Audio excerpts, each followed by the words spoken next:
कि ऑक्सीजन को लेकर जिस प्रकार की राजनीति अरविंद केजरीवाल जी ने और दिल्ली सरकार ने किया, आज उसका पर्दाफाश हुआ है कि जो ऑक्सीजन की रिक्वायरमेंट दिखाई गई थी दिल्ली सरकार द्वारा, अरविंद केजरीवाल जी द्वारा, वो 4 गुना बढ़ा करके दिखाई गई थी। 4 times inflated oxygen requirement by Delhi.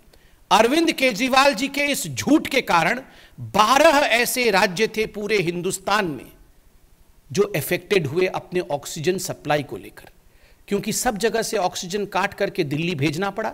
Arvind ji, आपके इस क्रिमिनल नेग्लिजेंस के कारण न जाने कितने बच्चों ने अपने मां बाप को खोया है। इसका जवाब कौन देगा? मैं सिर्फ इतना अंत में कहना चाहूंगा, मनीष सिसोदिया जी, आप थोड़ी देर के बाद प्रेस कॉन्फ्रेंस करके ये मत कहना कि हमें गाली देते हैं जी ये लोग। ये गाली नहीं है, ये अकाउंटेबिलिटी है। कोविड सेकेंड वेव से हिंदुस्तान जूझ करके इस वेव को पराजित करके आज निकल रहा है। वैक्सीनेशन ड्राइव भी चल रही है, मगर आज अखबारों में एक महत्वपूर्ण खबर हम सब ने देखा है। आज हमने ऑक्सीजन को लेकर दिल्ली में जिस प्रकार की राजनीति की गई, उस विषय में एक रिपोर्ट देखा है। आप सब ने देखा होगा कि अप्रैल 25 से लेकर ये जो समय था, ये जो कालखंड था, उस समय कहीं ना कहीं जो सेकेंड वेव था वो अपने चरम पर था, वो अपने उत्कर्ष पर था। स्वाभाविक रूप से उस समय दिल्ली में हाहाकार मची हुई थी। लोगों को ऑक्सीजन, लोगों को कोविड बेड, इन सब की आवश्यकता थी। मगर आज तक ये विश्वास हम नहीं कर पा रहे हैं कि ऑक्सीजन को लेकर जिस प्रकार की राजनीति अरविंद केजरीवाल जी ने और दिल्ली सरकार ने किया, आज उसका पर्दाफाश हुआ है। कोई ऑक्सीजन को लेकर भी राजनीति कर सकता है क्या? कोई जीवन के साथ खिलवाड़ कर सकता है क्या? कोई इस प्रकार की छोटी राजनीति कर सकता है क्या? ऐसा कभी लगता नहीं था, मगर आज यह सब सत्य हुआ है। जब यह report, interim report of oxygen audit in NCT of Delhi, आपको पता होगा सुप्रीम कोर्ट में केस चला था ऑक्सीजन को लेकर। दिल्ली सरकार ने सुप्रीम कोर्ट में कहा था कि जितनी ऑक्सीजन की रिक्वायरमेंट दिल्ली सरकार की है, केंद्र सरकार उतनी ऑक्सीजन उसे मुहैया नहीं करा रही। इन सब विषयों को सुनते हुए सुप्रीम कोर्ट ने एक oxygen audit panel, supreme court ने यह निर्धारित किया था, सुप्रीम कोर्ट ने इस पैनल को स्थापित किया था। मुझे कहते हुए आज दुख हो रहा है कि उस पैनल के रिपोर्ट में जिस प्रकार का विषय सामने आया है वो चौंकाने वाला है। और वो पैनल का रिपोर्ट कहता है कि जो ऑक्सीजन की रिक्वायरमेंट दिखाई गई थी दिल्ली सरकार द्वारा, अरविंद केजरीवाल जी द्वारा, वो 4 गुना बढ़ा करके दिखाई गई थी। 4 times inflated oxygen requirement by Delhi. 4 गुना बढ़ा करके, जितनी रिक्वायरमेंट थी उसको 4 गुना बढ़ा करके बताया गया। और सबसे दुखद विषय है कि दिल्ली के इस झूठ के कारण, अरविंद केजरीवाल जी के इस झूठ के कारण 12 ऐसे राज्य थे पूरे हिंदुस्तान में जो अफेक्टेड हुए अपने ऑक्सीजन सप्लाई को लेकर, क्योंकि सब जगह से ऑक्सीजन काट करके दिल्ली भेजना पड़ा, क्योंकि अरविंद केजरीवाल जी कह रहे थे उनको बहुत ऑक्सीजन की आवश्यकता है, मगर वास्तविक आवश्यकता उतनी नहीं थी। और 12 राज्य जहां कोविड के बहुत केसेस थे उनको सफर करना पड़ा। उत्तर प्रदेश को सफर करना पड़ा, हरियाणा को सफर करना पड़ा, बाकी राज्यों को सफर करना पड़ा है। आप सोचिए जरा, ये जघन्य अपराध अरविंद केजरीवाल जी ने किया है। मैं कोई गाली गलौज की राजनीति में विश्वास नहीं रखता हूं, मैं आक्षेप की राजनीति में भी विश्वास नहीं रखता हूं, मगर यह सवाल तो हम पूछेंगे ना कि 12 राज्यों के ऑक्सीजन को काट करके आपने यहां केवल अपनी राजनीति के लिए, क्योंकि आप नाकाम हो रहे थे, आप फेल हो रहे थे, आपको कहीं ना कहीं ये ब्लेम शिफ्ट करना था, आपने फॉल्स अलार्म, झूठा अलार्म बजाया, पूरे देश में पैनिक फैलाया कि देखो दिल्ली को किस प्रकार से सौतेला व्यवहार दिल्ली के साथ किया जा रहा है, दिल्ली के साथ स्टेप मदरली ट्रीटमेंट किया जा रहा है। और आपने हरियाणा, उत्तर प्रदेश की सरकारों को गाली दी कि हमें हमारे ऑक्सीजन को रोक ले रहे हैं। आपको याद होगा अरविंद केजरीवाल जी रोज टीवी पे आकर गाली देते थे उस समय कि हमारे ऑक्सीजन को ये रोक रहे हैं, मगर आज मालूम पड़ रहा है कि इन्होंने झूठ बोल के ऑक्सीजन लिया और 12 राज्य उससे प्रभावित हुए। एक शब्द का प्रयोग किया है इस कमिटी ने, जिसके रिपोर्ट को मैंने दिखाया है। इस कमिटी ने, वो शब्द है ग्रॉस डिस्क्रिपेंसी। जो अरविंद केजरीवाल जी ने और दिल्ली सरकार ने ये रिपोर्ट दी थी कि हमें इतने ऑक्सीजन की आवश्यकता है, वो 4 गुना अधिक था। और ये ग्रॉस डिस्क्रिपेंसी था, ये भारी भूल था, क्योंकि सारे वैज्ञानिक दृष्टिकोण से कैलकुलेशन करने के बाद जो कैलकुलेशन सामने आया है वो चौंका देने वाला है। एक दिन का उदाहरण दिया है, ये पेज नंबर 14 में आप देख सकते हैं, कितने साइंटिफिक तरीके से एक टेबुलेशन दिया गया है। उस टेबल में कहा गया है कि अरविंद केजरीवाल जी ने डिमांड किया था 1140 मेट्रिक टन का। उनका कैलकुलेशन का तरीका था, उन्होंने अपने तरीके से कैलकुलेट किया और कहा कि हमें 1140 मेट्रिक टन ऑक्सीजन चाहिए। मगर जब बाद में सभी दिल्ली के अस्पतालों से डाटा इकट्ठा किया गया कि दिल्ली के अस्पतालों ने वास्तविक रूप में अपने चरम पर कितना ऑक्सीजन इस्तेमाल किया उस दिन का, तो मालूम पड़ा वो मात्र 209 मेट्रिक टन था। कहां अरविंद केजरीवाल जी कह रहे थे हमें आवश्यकता है 1140 और कहां वो 209 निकला। आप बताइए, 4 गुना बढ़ा करके ये ऑक्सीजन सड़क पे खड़ी रही, ये ऑक्सीजन स्टोरेज प्लेस में ही रह गया। आप सोचिए, अगर यही ऑक्सीजन उत्तर प्रदेश में, हरियाणा में, राजस्थान में, दूसरे राज्यों में इस्तेमाल होता तो कितने लोग बच सकते थे, आप सोचिए। ये अरविंद केजरीवाल जी द्वारा जघन्य अपराध है, ये क्रिमिनल नेग्लिजेंस है, क्रिमिनल नेग्लिजेंस। बंधुगण, इस रिपोर्ट में एक पेसो की रिपोर्ट भी आई है। पेसो की रिपोर्ट को लेकर हमने पहले भी प्रेस कॉन्फ्रेंस किया था। ये petroleum and oxygen safety organisation है, और मैं कोट करता हूं इस रिपोर्ट ने क्या कहा। National Capital Territory NCT of Delhi had surplus oxygen supply which is affecting the LMO supply of other states.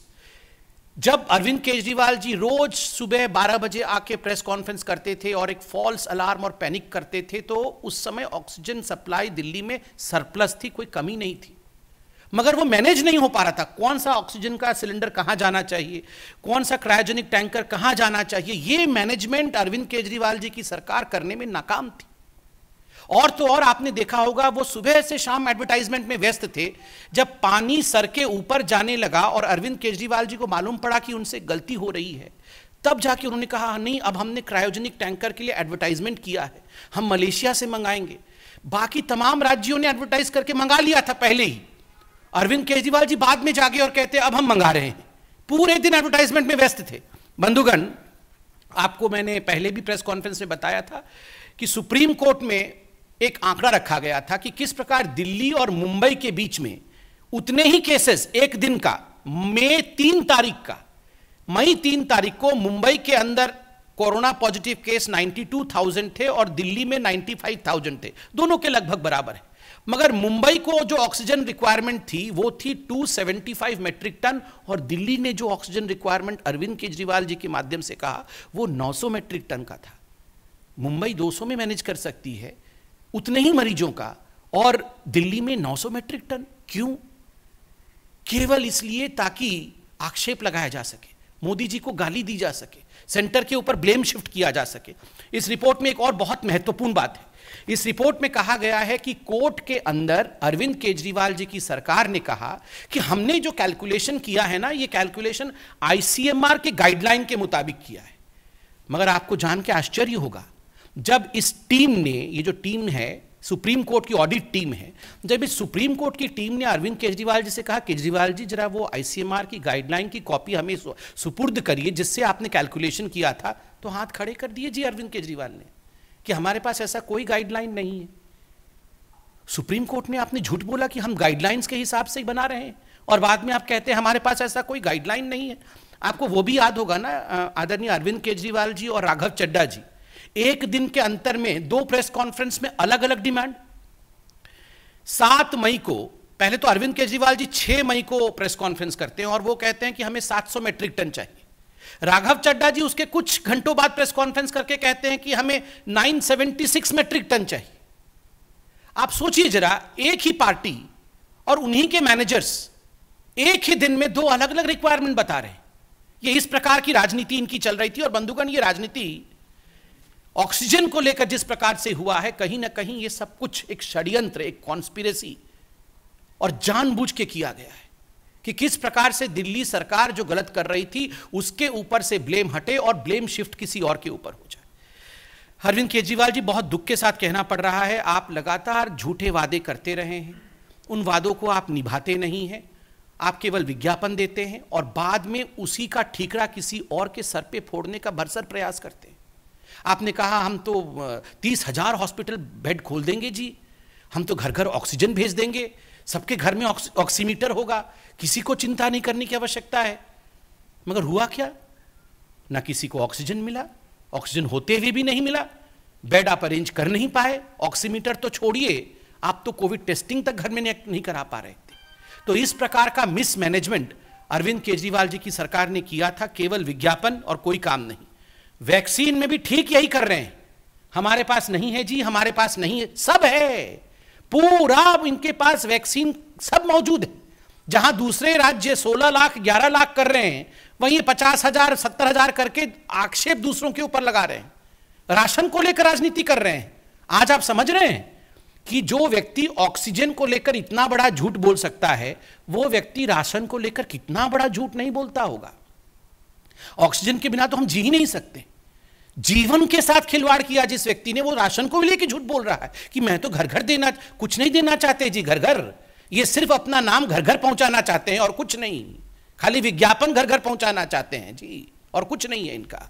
One nation one ration card क्यों नहीं आपने लागू किया? बन गया क्या सबका one nation one ration card? बना नहीं है, बनाएंगे भी नहीं, मगर बोलेंगे हर दिन प्रेस कॉन्फ्रेंस करके कि मोदी जी हमें क्यों रोक दिया जी, हमारे से झगड़ा क्यों कर रहे हो? आप जितना झूठ बोल रहे थे, इसका जवाब कौन देगा? आज एक बात कहते हुए मुझे बहुत तकलीफ हो रही है, क्योंकि इस प्रेस कॉन्फ्रेंस को वो परिवार भी देख रहे होंगे जिनके अपने खोए होंगे जयपुर गोल्डन हॉस्पिटल में और बत्रा अस्पताल में। आपको याद होगा इन दोनों अस्पताल में ऑक्सीजन के कारण कई लोगों ने अपनी जान गंवा दी थी, कई परिवारों ने अपने चिराग को खो दिया था। अरविंद केजरीवाल जी, आप जिम्मेदार हैं उसके लिए। जिन लोगों ने अपने अपनों को जयपुर गोल्डन और बत्रा अस्पताल में खोया था ना, आज ये रिपोर्ट चिल्ला चिल्ला कर कह रही है अरविंद जी कि आप उसके लिए जिम्मेदार हैं, यू आर रिस्पॉन्सिबल। और आज मैं गुहार करता हूं, मैं धन्यवाद करता हूं सुप्रीम कोर्ट का, सर्वोच्च न्यायालय का, कि हमेशा सर्वोच्च न्यायालय में न्याय मिलता है। और जिस रिपोर्ट को आज सर्वोच्च न्यायालय के पटल पर सबमिट किया है, उसी सर्वोच्च न्यायालय के एक पैनल ने वो हकीकत को बयां करता है। और हम पूरी तरह से आशा करते हैं कि सर्वोच्च न्यायालय में अरविंद केजरीवाल अकाउंटेबल ठहराए जाएंगे। जो क्रिमिनल नेग्लिजेंस अरविंद केजरीवाल ने किया है, उसके लिए वह अकाउंटेबल ठहराए जाएंगे और उनको पनिशमेंट, उनको दंडित किया जाएगा, क्योंकि यह छोटा विषय नहीं है, यह जान के साथ खिलवाड़ है। 100% एडवर्टाइजमेंट एंड 0% कोविड मैनेजमेंट, ये फॉर्मूला पे अरविंद केजरीवाल काम करते हैं। 100% एडवर्टाइजमेंट। अखबार खोलो जी, हर अखबार में एक पूरा पूरा पन्ने का एडवर्टाइजमेंट रहेगा। अरविंद केजरीवाल जी खड़े हैं, मैं घर घर पहुंचा रहा हूं जी, मैं सबके घर में वैक्सीन पहुंचा दूंगा, सबके घर में ऑक्सीजन पहुंचा दूंगा, सब बेड खोल दिया है हमने। सुबह से टीवी ऑन करो, रात तक टीवी पे अरविंद केजरीवाल 1000 करोड़ खर्च किया है, मगर यही सब किया है। 100% एडवर्टाइजमेंट, 0% मैनेजमेंट। और सबसे बड़ी बात, 4 टाइम्स झूठ, 4 गुना झूठ बोला है ऑक्सीजन को लेकर, 4x झूठ, 4 गुना झूठ। हमने छोटे मोटे मतलब झूठ लोग बोलते होंगे, मगर 4 गुना झूठा, ऐसा तो हमने कभी सुना नहीं था। पहली बार हिंदुस्तान की राजनीति में 4 गुना झूठा साबित हो रहे हैं अरविंद केजरीवाल जी। और ये छोटी बात नहीं है। मुझे लगता है अरविंद केजरीवाल जी को निकलकर जवाब देना होगा। एक छोटा सा क्रोनोलॉजी में यहां बता देता हूं, आप सब जान पाएंगे कि कैसे यह षड्यंत्र रचा गया। 7 मई को अरविंद केजरीवाल जी ने ऑक्सीजन ऑडिट को अपोज किया। आपको याद होगा सुप्रीम कोर्ट ने कहा था ऑक्सीजन ऑडिट करना है। 7 मई को केजरीवाल जी ने उसको अपोज किया कि हम ऑक्सीजन ऑडिट नहीं चाहते हैं।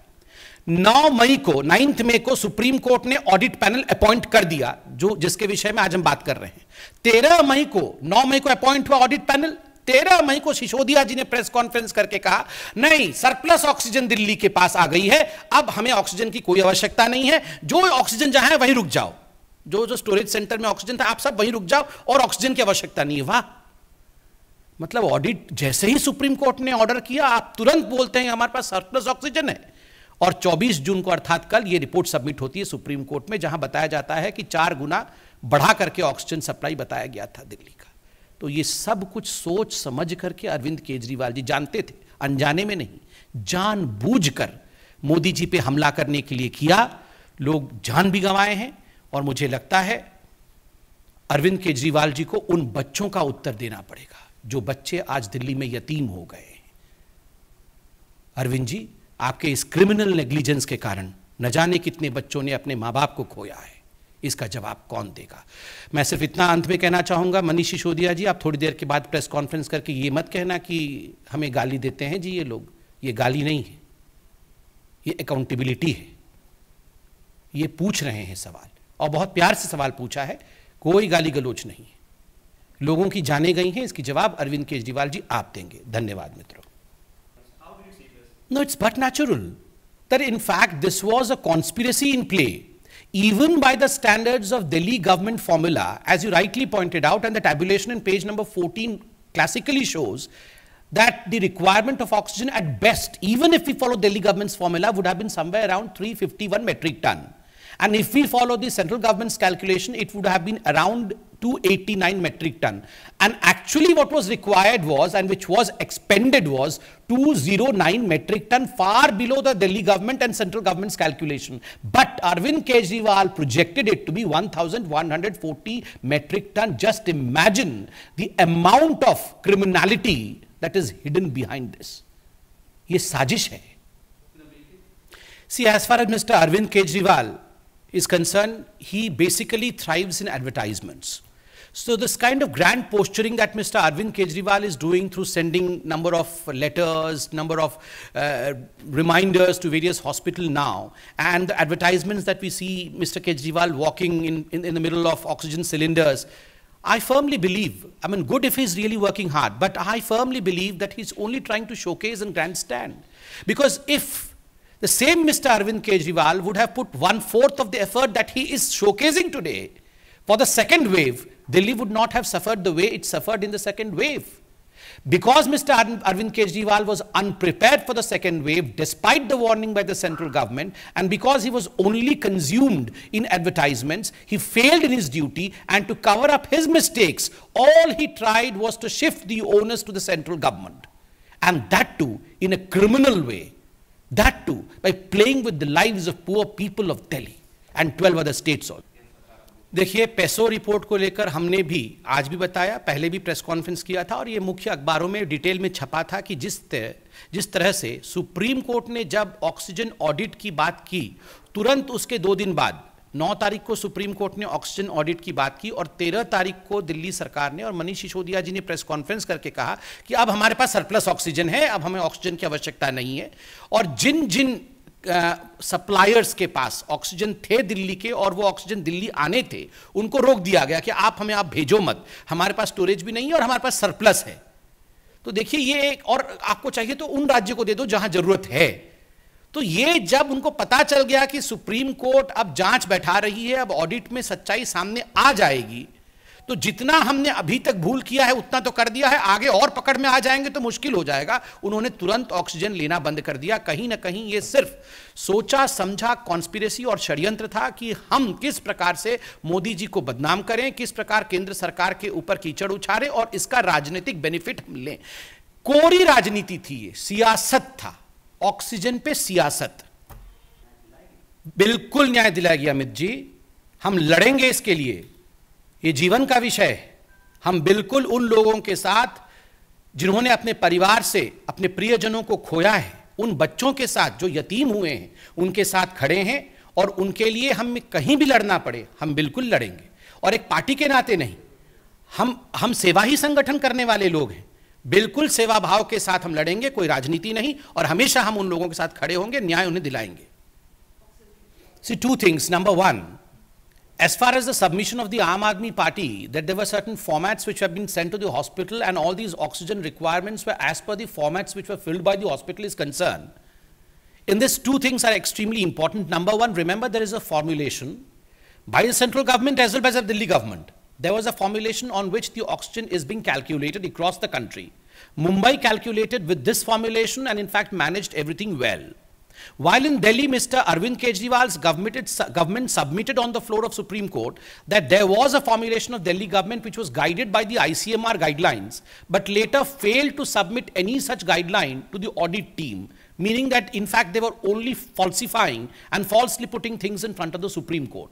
And secondly, very importantly, if you would see the page number 14 of the audit panel's report, you would realize that about 4 hospitals had sent erroneous report in the formats. And when, in fact, the errors were corrected, huge amount of falsities were found in these reports, and these are Delhi government hospitals also. So I believe that there has to be a scientific basis. It has to be objectively assessed.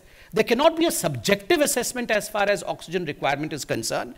And number 2, as far as the dates of Batra and Jaipur Golden Hospital's unfortunate incidents are concerned, I would say the dates don't matter. The intention of the government matters. Since the intention of the government between April and May 10th, April 25 and May 10, the intention is quite clear now after the audit panel report. We can extrapolate the same intention to the dates of Jaipur Golden and Batra Hospital's unfortunate incident, because it was mismanagement of oxygen distribution by the Delhi government. I mean, had the oxygen been really distributed in a proper manner, both these hospitals would not have seen these deaths, as in fact told by their CEOs. Both Jaipur Hospital's advocate, in fact, on record on the floor of Supreme Court, agreed to the fact that it was because of the failure of the nodal officers of the Delhi government and confusion of Delhi government. And Dr. Gupta from Batra Hospital also in fact testified the fact that it was because of the mismanagement of the Delhi government that all this has happened in the hospital. देखिए, इसमें कोई दो मत नहीं है। जहां तक नरेंद्र मोदी जी की सरकार का सवाल है, किसानों को लेकर जिस प्रकार की उदासीनता इससे पहले की कांग्रेस सरकार ने दिखाई थी, उन सभी उदासीन नीतियों को दूर करने का काम प्रधानमंत्री नरेंद्र मोदी जी ने किसानों के लिए किया है। खुद प्रोफेसर स्वामीनाथन, जिन्होंने एमएसपी के विषय में इतने वर्षों से कहा था कि मैं चाहता हूं कि एमएसपी बढ़ाया जाए, उनके स्वप्नों को भी साकार करने का काम नरेंद्र मोदी जी ने किया। और ये स्वामीनाथन जी ने एक आर्टिकल के रूप में बड़े अखबार में भी लिखा है। और आज जिस प्रकार खाद्यान्न का प्रोडक्शन ये पूरे इंडिया में रिकॉर्ड हाई पे है, और केवल प्रोडक्शन ही नहीं, बढ़े हुए एमएसपी पर उसकी खरीदारी यह भी रिकॉर्ड हाई पे है। और पंजाब और हरियाणा दोनों राज्यों से जिस प्रकार से सर्वाधिक प्रोक्योरमेंट किया गया है, यह भारतीय जनता पार्टी की जो सरकार है केंद्र में, उसके नियत को स्पष्ट रूप से दिखाती है कि ये किसान के साथ खड़े होने वाली सरकार है।